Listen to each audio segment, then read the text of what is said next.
జాను సింహాద్రి వాళ్ళ ఇంటికి వస్తూ ఉంటుంది. ఇంతలో అక్కడ ఉన్న సింహాద్రి అయితే వాళ్ళ ఆవిడతో గొడవ పడుతూ ఉంటాడు. అది చూసి అక్కడ ఉన్న జాను అయితే ఒక్కసారిగా షాక్ అయిపోతూ ఉంటుంది. ఇంతలో అక్కడ ఉన్న జాను రావటం చూసి సింహాద్రి అయితే తన భార్యను లోపలికి పంపించేస్తూ ఉంటాడు. అది చూసి అక్కడ ఉన్న జాను అయితే సింహాద్రి దగ్గరికి వెళ్ళి, "ఏంటి మీ ఆవిడతో ఏవో గొడవ పడుతున్నట్లుగా అనిపించింది నాకు. అలాగే ఏదో భూమి విషయంలోనూ, ఇల్లు విషయంలోనూ ఏదో గొడవ పడుతున్నారు" అని చెప్పేసి అయితే అంటూ ఉంటుంది.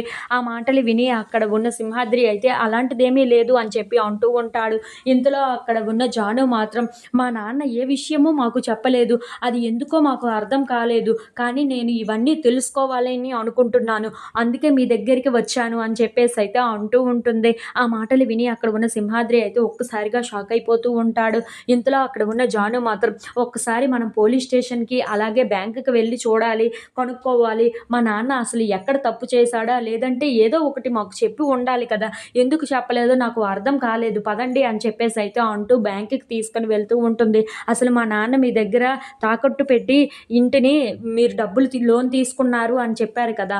ఒకసారి ఆ డాక్యుమెంట్స్ చూపించండి" అని చెప్పేసి అయితే మేనేజర్‌ని అడుగుతూ ఉంటుంది. ఆ మాటలు విని అక్కడ ఉన్న సింహాద్రి మేనేజర్ అయితే ఒక్కసారిగా షాక్ అయిపోతూ ఉంటారు. ఇంతలో అక్కడ ఉన్న జాను మాత్రం, "మిమ్మల్నే కదా నేను అడుగుతున్నది.